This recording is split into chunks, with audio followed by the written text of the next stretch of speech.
that is makes you believe in God and all the things. So I'm going to go ahead and turn it over to Gloria. Oh, so Sister Chris, thank you so much. You guys, thank you. Thank you for having me here. And so no, what I've done is I never turned a request down, and so I did have something to do, but I canceled it. It's not that big a deal. Uh, you and me are more important. My name is Gloria, and I'm an alcoholic. And it's but for the grace of God that I get a chance to be here because of you. So go where? What? Okay, I got nowhere to go.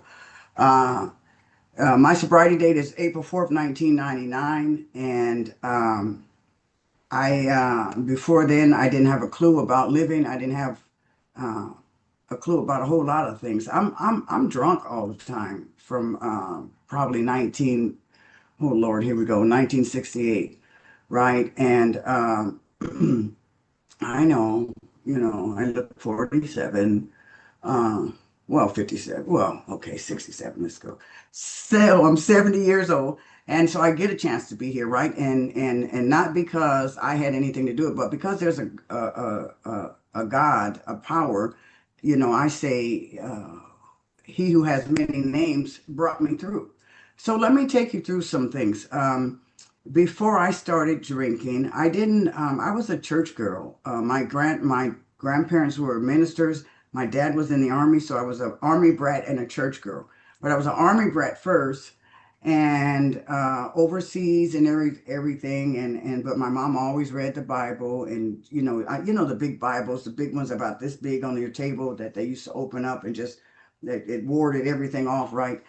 And so she would tell us, read these stories. So I always loved God. I always loved God.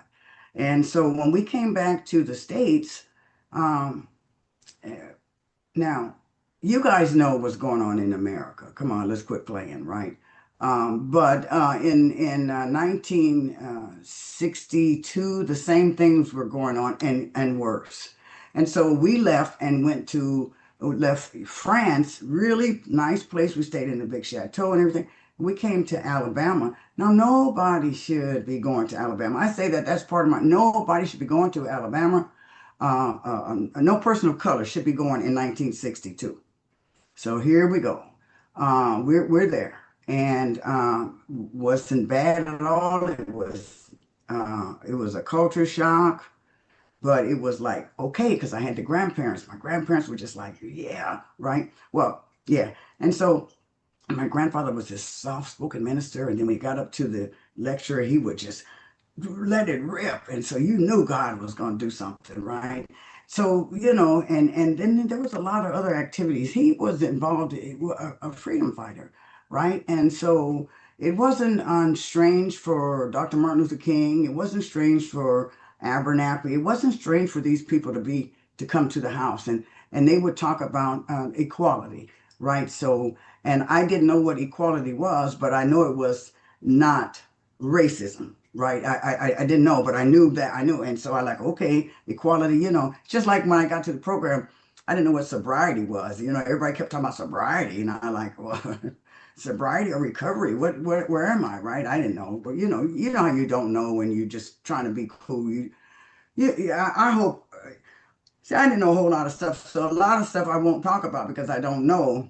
Because I don't want to look like a fool. Because for many years I looked like a fool, right under the, lash of those cups. So anyway, I saw some things happening in Alabama, and my little childhood friend was, we walked on our way home down the road, and there was a lot of people up there, and when we got close to it, it was my little friend at 9 years old shot with a well harpoon and hanging from the neck. And so my mother says, no, yeah, we got to get out of here, right? And I like, it was devastating, right? Um, I didn't really understand what had happened. I just didn't.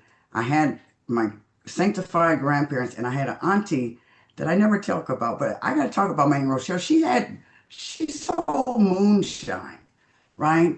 And she had a steel and everything, and you were not allowed to go down her house because they said she had roaches. Well, I don't know what a roach is, right? So I would go down and stand in front of the house, and she would tell me. She said, "Come in." I said, "No, no, ma'am, I can't go in there." And they like, I said, "My granddad," and I'm saying, "You got roaches." So she's like, she said, "I ain't got no roaches," and I'm like, "Okay." So anyway, I go, and one day this man went in and she cussed him out. Now I don't know what cussing is. Let me tell you how I don't know but she called him a bunch of MFers, and I don't want to offend nobody, but I gotta let you know this old lady, this because I'm little, she was calling him a motherfucker. She said, "I'm gonna kill you if you don't give me my motherfucking money and stuff." And I'm like, "Oh Lord, she gonna kill all them roaches. How the roaches gonna pay her, right?" So I go back to tell my granddad, and I like, Aunt Rochelle don't kill all those roaches. And he was looking at me. I said, "Yeah, she said some stuff," and I was letting it rip, right? I said, "She called you motherfucker." My granddad was like, "Oh Lord, have mercy," right? Because I mean, it just kind of rolled off her tongue, and that's where I learned to cuss, right? So I got to tell you about Aunt Rochelle. Aunt Rochelle and she sold the moonshine. Now I didn't get into the moonshine. I didn't get into the moonshine. So we loaded up the truck and we moved on up to Beverly because life was going to be better. Uh, my other grandmother here, the grandmother from the living hell, she was the First Baptist mother of the church. I think her and Jesus was close friends, if not related. And so, she was the one that, you couldn't wear pants to her house, right? She would whip the Bible open. You couldn't do a whole lot. You couldn't spit, shit, or chew at her house, right? So, um, okay, no big deal. So I don't know about this lady, but I know during that time they had a song called Devil with the Blue Dress. Now, some of y'all not old enough to remember that. But it was devil with the blue dress, blue dress, blue dress, devil with the blue dress on. And I loved it. I had a transistor radio and I'm walking through. And baby, it was not good from that moment on. That lady hated me. Um, she said I was gonna knock the bottom out of hell and I thought to myself, what is wrong with this lady, right? I don't even know who the devil is. I know who God is. I don't know about no devil, and I'm thinking to myself, oh boy, and I'm gonna knock the bottom out. Gosh, how am I gonna get there? Oh, there's certain things you shouldn't tell little kids, right? Especially little kids that weren't born around stuff. And so when you're saying stuff to me, it's like, huh? Okay. So anyway, um, we're in California. I don't have a problem too much. I go to school. I'm pretty smart. I got handwriting. That's when we had handwriting, arithmetic, geography, social studies. We had it was broken down. You went out to recess, and you come back. So I had a teacher, and I'm doing handwriting. I'm practicing, and I was writing pretty good. And she walked up to me, and she says, "You're a uppity little nigger, aren't you?" And I like, yes, ma'am. Now I knew what a Negro was. I knew what being colored was. I didn't know what a nigger was. I'm telling you, believe it or not, right? And so I like, yeah. And so I was happy and goofy as hell. So I run home. I couldn't wait to get home to tell my mother how the teacher had complimented me. She told me I was a uppity. My mother said, "What?" And at that time, she started to spin around like the Tasmanian devil.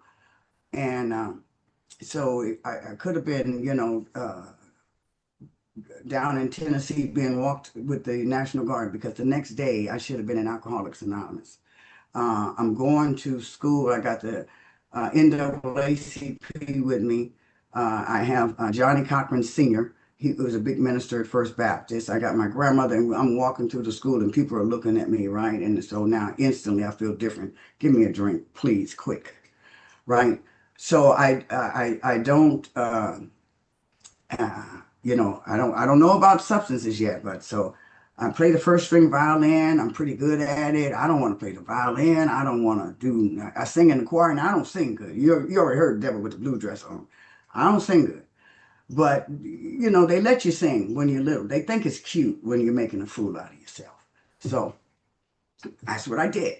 And so, but I couldn't wait. The next day, I turned into a bully. If you didn't pick me for the tetherball, if you didn't pick me for kickball, if you didn't pick me first for dodgeball, I got to be the first one with the ball. It was we're gonna have a problem because now I gotta fight you. I gotta fight you, right? I'm so hurt. I don't know what's going on, but you're gonna be. I bet you're gonna pick me. And if you try to do it before the game, before the recess, I'm taking over. Now, you guys, I was probably about 57 pounds with the biggest head in the world. But I probably, I wanted to, couldn't wait to get out of elementary school. So that was about 4 years, because they put me back. So that was about 3 years in elementary school. Cruel, cruel time. I couldn't wait. Got out and went to junior high school. Junior high school, I had arrived. The big book talks about, Bill W. He was over there, right? And I got to junior high school, and that's when the first drink came out, and it was Akadama Plum. I don't know if no, yeah, Spinata. Let me tell you something, baby. It was on, and listen, you were saving up money to get the bottle, right? But then if you get a whole $5, you get the big bottle with the big round baby. You could throw it over your shoulder. Oh, it was all that. So some kind of way I made it through junior high school. I think they kind of pushed me through because the fights was nothing ever stopped, right? The only thing that stopped at that time was the violin, and it stopped about the ninth grade. So I, I go to I go to high school, and I like drinking now. I like the effect produced. I'm one of the ones that the minute I get it, I like the effect produced. I don't get sick. I don't get, if I did get sick, it didn't matter. I was drunk. I was out of myself. I had arrived. I was the coolest woman. I was the coolest little girl. I had all the boyfriends. And I didn't know that they were not my boyfriends. They were just taking advantage. And I let them because I thought I had something going on, but I really didn't have nothing going on because I had this big head and this little body, right? I looked like a string bean. So it was not good. Fast forward, I'm drinking. I'm at school. I'm drunk. I'm starting stuff with the teachers, and so the administration got in my business. I had to go to another school. They don't appreciate when you're cussing the teachers out and you're drunk. So I go over to first I went to Susan Miller Dorsey, then I transferred over to Morningside.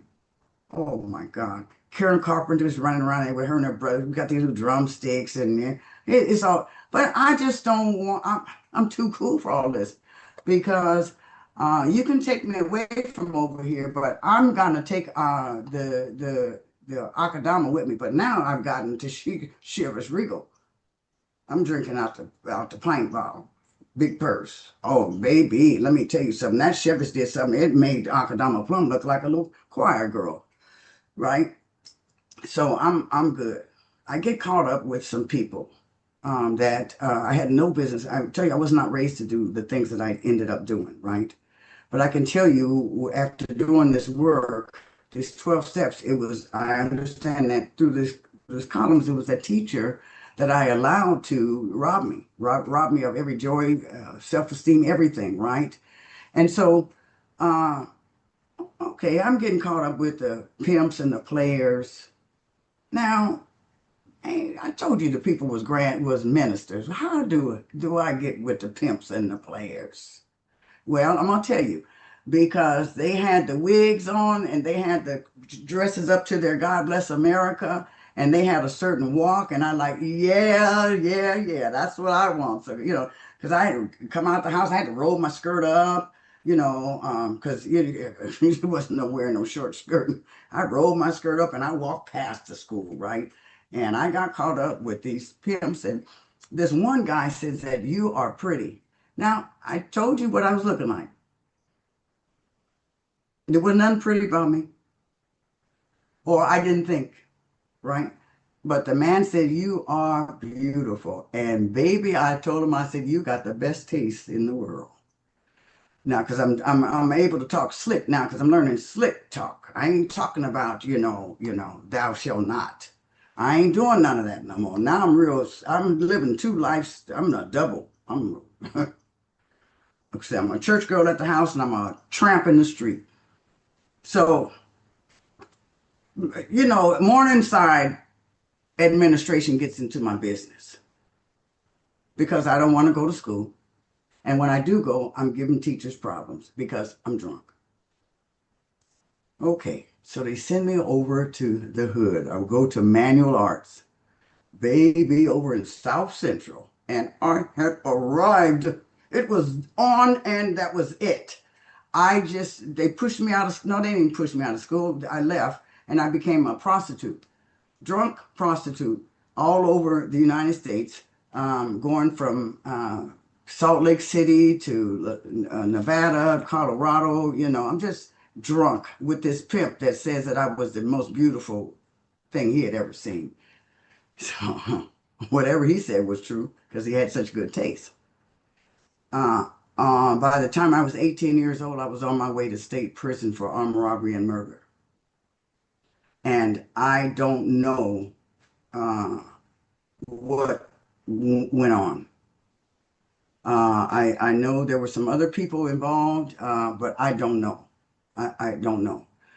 So uh, not name dropping, but you heard me say some people. So by this time, uh, I get arrested and I call my dad. My mother had passed away when I was 16. I called my dad. My dad says, "Don't say a word, Johnny will be down there." And I'm talking about Johnny Cochran. And so Johnny Cochran came down and I got, I was at that time 17, no big deal. I moved to Salt Lake City, came back 18. They had the first America's Most Wanted. Used to be Kyle Worthington and your dog Spot. At midnight, this car dealer would put your picture on there and have you seen this person, right? And so there I was.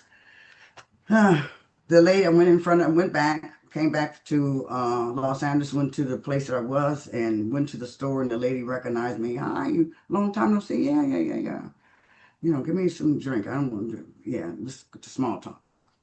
So I get arrested again a few months later. Now I'm an adult, and I'm being tried as an adult, and I get a life sentence. But they're going to start me. They're going to send me to uh, CIW for an observation because it happened when I was 17, and they're going to send me. And Johnny Cochran is saying, that she's a young girl, and the DA is saying, well, she's not too young, girl. She got prostitution cases in all these states, and he's like, well, she's been forced to. So they get me over there and over at CIW and the women's prison, and nothing was wrong because they were making hooch Pruno, Liquor, and I became part of the gardening team, right, where you could bury the the yeast, and it's a whole formula. So okay. Meanwhile, I'm not really caring about a case. Can you imagine? I'm 18 years old. I don't really have a clue what's going on. It looked like a college, and everybody was so seemed like everybody was just wanting to be there. It was no big deal that you had all this, Manson sisters, Manson tribe is over on this side, and then, then you got some who so well, nobody, well, no big deal. You just don't go over there. They the ones. Oh, okay, but everybody over here, I'm like, okay. So I got lost. It was supposed to be a 90-day observation. 3 years went by. I didn't care. My brother was visiting. My brother was saying they're going to get you out. I'm like, well, no big deal. I'm okay. I have a baby. I came back from Salt Lake City. I'm pregnant. So my brother comes and gets the baby. So I got a baby at home waiting for me. Um, yeah. Anyway, I got out. Uh, on a technicality, here comes Johnny Cochran. He all just grinning and shit. Him and my daddy coming to pick me up from the penitentiary. I'm like, Jesus, what do you want here? Right? I'm living. I get out and I put a shoulder holster on because I'm hanging with people that are doing certain things, right? And I go right back to where I was drinking and other issues. And I do that for a while and a long period from like 76 to I want to say that lifestyle was from about 76 to 84. I married a man that was a big time dealer, and but I'm still drinking. In 1984, his brother set him up, and I lost everything that I had. Built a house from the ground up here in Pomona. Owned a salon because I got a license in prison. That's the only thing that I did. Uh, I literally lost my mind in 1984 because at that time I was drinking, but I wasn't, I was drunk, but I wasn't drunk. Now, we got some levels of being drunk, and there's some, so, yeah, so, but by this time, anytime I drink, if I'm in a club, I'm on top of the table. I gotta dance. I gotta do some kind of dance. You gotta see that I'm there because I'm the most important person in the room. And if you do not look at me, then I'm gonna fight. It just got really bad. It got really bad. My my children, I would come out and walk and this kid here that's here that had no use for me when I, got sober, you had to walk me home and oh, it was just really bad. So meanwhile, I got a brother that comes to the fellowship. Boy, you people, you fellowship people, once you get it, you want the whole neighborhood to have it, right? So you're going back and getting all the family members. Lord have mercy. If I was as bad as you, if I got pissy out in the street, I would come. But I'm not that bad. Don't bother me, right? Oh, so 10 years he would take me back and forth to the meeting. I waved because I knew everybody. Hi, keep coming back. I will, you know. And you're so friendly, right? And then the men said keep coming back, but it didn't sound like that. It sounded like you just keep coming back. Ooh, yes, right. 10 years I did that, and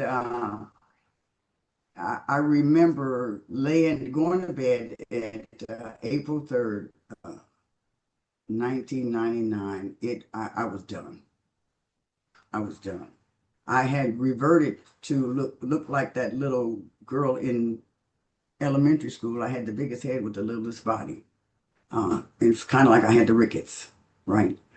Alcohol had become my master, and it was mastering everything that I had lost everything, everything. I was in a one-bedroom apartment, and I didn't have nothing, no salon, nothing, nothing. And something came over me and it says, you need to, something came, God. Let me see here, I'm trying to be all politically correct. God came over me. God spoke to me and it said, this is not what I have for you. And I started talking to myself. I says, I know. And I'll never forget, I took by this time now I'm drinking out of CVS. Um, the store brand vodka by the fifth. Well, it wasn't but 2.99, maybe three. It might be seven now. I don't know, but I'm drinking.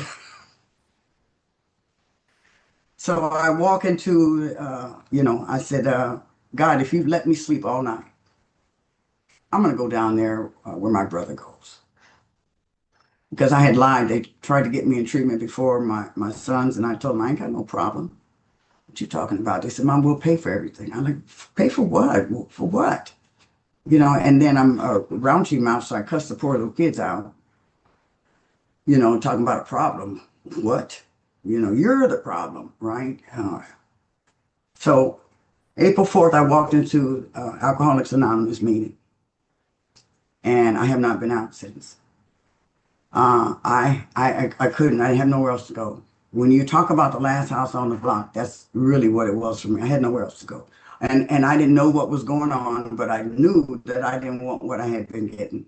I knew that these people were telling the same story. You know, you guys. Listen. Your stories were so similar. I told my brother, "Did you tell these people my damn business?" He like, "No." I said, "Well, why is the lady talking about dancing? You know, almost naked?" He like, "Well, that's what she did." I said, "I think you told her."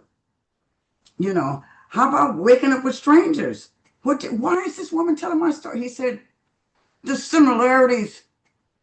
And I'm like, "What?" And I was able to sit back because 10 years prior I had gone and the lady had on she had on a black top with a red bra. And I'm like, "Oh my God, I can't be here. These people don't know how to match. I got to go." Right. And I could not. I could not. And I would go and then I said, "Oh my God, look at the heel on her shoe." My brother said, "What's wrong?" I said, "Oh my God, they're listening to her shoe clacking." He said, "What are you talking about?" I said, "Look, and I'm doing like this in the meeting." My brother's like, "What is wrong?" I said, I can't be here. No. I said, "I'll go somewhere else when the people know how to dress." He said, "What are you talking about?" I said, they're just not of my setting." He like, "You ain't even got no setting." He said, "What? What?" Listen, let me tell you something. I was so delusional, it wasn't even funny. Um, I, my brother said, "What is?" He said, "You know what?" He said, "Those people are sober, and you got 2 days." And I'm like, "And?" I says, "I still got good taste." He said, "No, you don't." He says, "Look what you've been tasting for the last 40 years, almost 40 years." What? And then I heard some simple stuff like, uh, "You're only going to do this one day at a time." Oh, okay, I can just finish out the day. And at the end of the meeting, the guys that were liking me, yeah, they would walk up to me and say, "Keep coming back." I'm like, "I will." Told my brother, "All your friends like me." He said, "Like you?" I said, "They want me." He said, "Want you for what?" I said, "You know." He like, "Who?" I said, "Oh, look at them smiling." I said, "Don't look right now, but they're right over there." He said, "They laughing at you, dumbass." I like, "No, they're not. They want me to come back." I said, Don't be jealous because they don't like you like that." Right. I sat still long enough to go through oh, I had to get a sponsor. Get a sponsor and go through the steps. Lame stuff. That's the lamest stuff I ever heard. Get somebody to do what? Somebody gonna read to me? I don't think so. I've been to college. My brother said, "Oh, okay." He couldn't figure it out. You guys, I had lied like a dog. I'd only taken some college courses. I had not been to college. I lied. So I got in the fellowship, and I just got I was of service. I did everything that you guys told me. I was too afraid not to. I was 44 years old. I was too afraid not to do anything that you told me. And some people, they weren't nice. They would say, "Sit down and shut up. Take the cotton out of your ears and put it in your mouth. You talk too much. Put your hand down. Go over there and do that. Go over there and do this. Be here." And I like, okay, well, what? I was learning how to live because they were saying that they were living after doing the same stuff that I had done. And they said they follow clear cut directions. And they said, "Don't listen to no damn suggestions," And then they would say, "I suggest, if you get to a helicopter and what you're going to do, and when it's time for you to jump out, are you going to, I suggest you put uh, the parachute on, or do I direct you?" And I'm like, "Well, I'll direct. That's good. I can get it." Said, "So forget the suggestions. Take the directions."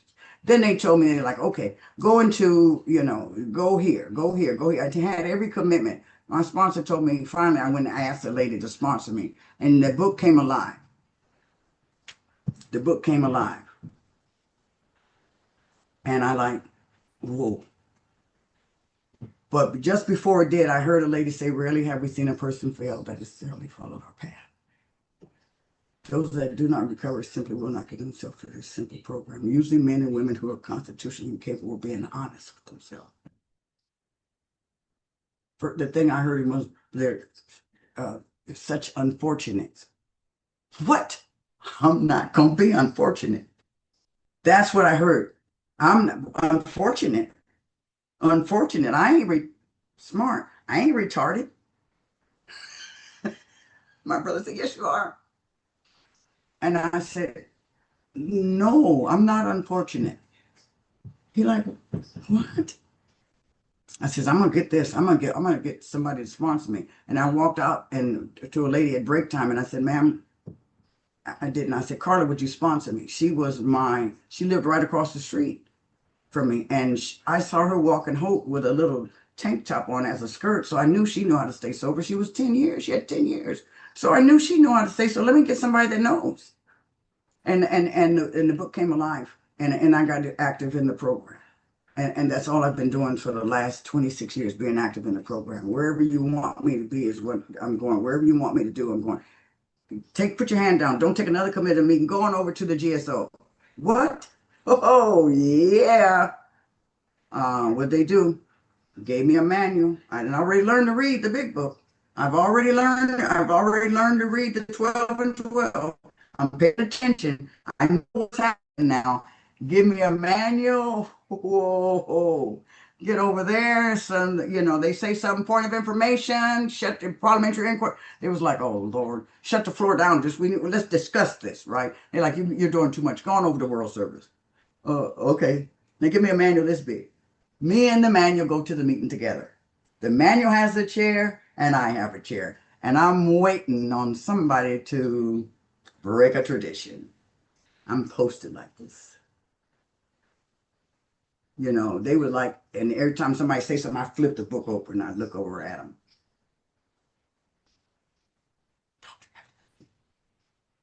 And they say, what does she want to talk to me after the meeting for? You violated a tradition.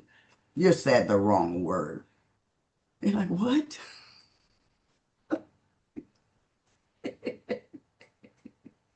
You guys, I'm funny. It's funny now. It wasn't. I was so serious. I was there. Well, because I read somewhere that I need to leave this fellowship better than I found it. And wasn't nobody else doing it. They was letting all kind of stuff happen. Oh, okay. Well, let's see. Let's see. The tradition says, they was just like, oh, Lord, have mercy. Right. And I needed to do what I needed to do. A lot of people don't do that. Because they don't have to. And then I went back to school. Went back to school. In 2000, I went back to school. I went back to school for alcohol and drug studies and got a credential. Went back to, transferred to Cal State Fullerton, right? And then I went back east to Delaware. My sister lived in Buffalo, so I went back east and I got a master's, got an MS, right, in human services. I came back here. I was okay. I stopped tripping on anything and anybody. I had arrived again for something that I did not even know that I could do. Everything that happened to me is because of God. Everything that happened to me is because I never finished anything. And because of you guys fixed me up. I finished everything that I started. I'm not a quitter. What? When I used to see the t-shirt say rehab is for quitters. Oh yeah, I'll never go to rehab. Duh, duh, duh. Right? What kind of some whacked? Right? I don't get it. But you guys gave it to me. You fixed me up. You stood me up and you propped me up and you pushed me. You said you can do it. Where I didn't know I could. Go ahead. Try it. Go. And I would come to first, anytime I would have a grade or pass a final, I like, look at you guys. And they're like, go. It's like Hercules. I like, yes. And you guys, I didn't know. I was literally childlike at 44 years old because I had lived in the streets. I didn't know a whole lot of stuff. And so that's the reason why sometimes I still get so full. I'm still childlike. I still feel like It was April 3rd, and I asked God, if you let me sleep all night, you won't have to worry about me, right? I still feel like that. I have toilet tissue. I got bunches. I got a garage whooped, right? That son that had no use for me grabbed me by my neck and told me, lady, I'd much rather see you dead than see you looking the way you're looking. Came homeless about 6 years ago because they were going to remodel my apartment. He's like, don't worry about it. Every week I would come home and every weekend he'd line some stuff up. Mom, go look at this house. Go look at this house. The house I'm in is the one I fell in love with. I didn't even trip. I'm like, okay. And we didn't have to move because they gave us like a year ahead of time, right? So when it was time to move, I'm like, Lord, I don't know what we're gonna do. And so he said, don't worry about it. And about 12 o'clock that afternoon, he texted me and he said, go to this address when you get off. Don't go to the old house. And I drove up and the garage went up and there were my grandkids and my son. He had no use for me. He had no use for me. If I would have dropped dead between the time I was getting loaded and I got sober, it would have been all right with him. But because I got sober, because of you, because of the Fellowship of Alcoholics Anonymous, you put me back together. You showed me how to live. You showed me how to be a mother. You showed me how to be a friend. I didn't know how to be a friend. I didn't know that you have to be friendly to get a friend. I didn't know about that. I didn't know about a whole lot of things. But you guys also told me to watch. Watch people. See what they're doing. And I watch people. Don't take nobody's inventory. You damn well better. You don't know who. Now, I'm not trying to, don't be looking at the little shoes and the red bra with the black top. I'm talking about, because, some of us is just, we're a little different and we stay different. We don't want to have principles in our life. We just want to be here. This is just a place for us to be in. So get with the people that this is not just a place. Get with the people that their lives still on the line because they remember exactly what it feels like. See, even though I'm not going to go and have a drink. I know not to have a drink, right? I know not to have a drink because every time I had a drink, it took everything. So I know drink is minus. That's what drink in I don't care how long I stay sober, drink means minus, and I don't want to lose. I gave my children to the street. I got one son doing 75 to life. I'm not happy about that. And then that's not what I wanted my children to do. I didn't want my children to be gang members and dope dealers. I didn't want that for my children. But I allowed it because I didn't know. I didn't know how to raise children. I didn't know how to do a whole lot of stuff. But I can tell you, since April 3rd, 1999, I've been the best mom there is. My grandchildren think I'm the best things. Oh boy, my grandkids.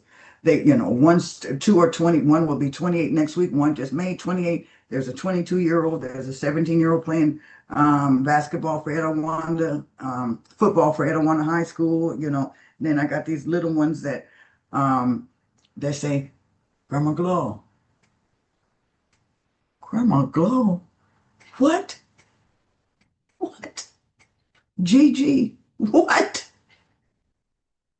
I get a chance because of you and the power that I choose to call God that is now taken over my life. And if God, the way I look at it is with the, in the 12 and 12, what would the master do? Before I make a decision, what would the master do? I still got a sponsor. I still run things by. I still do 4 steps.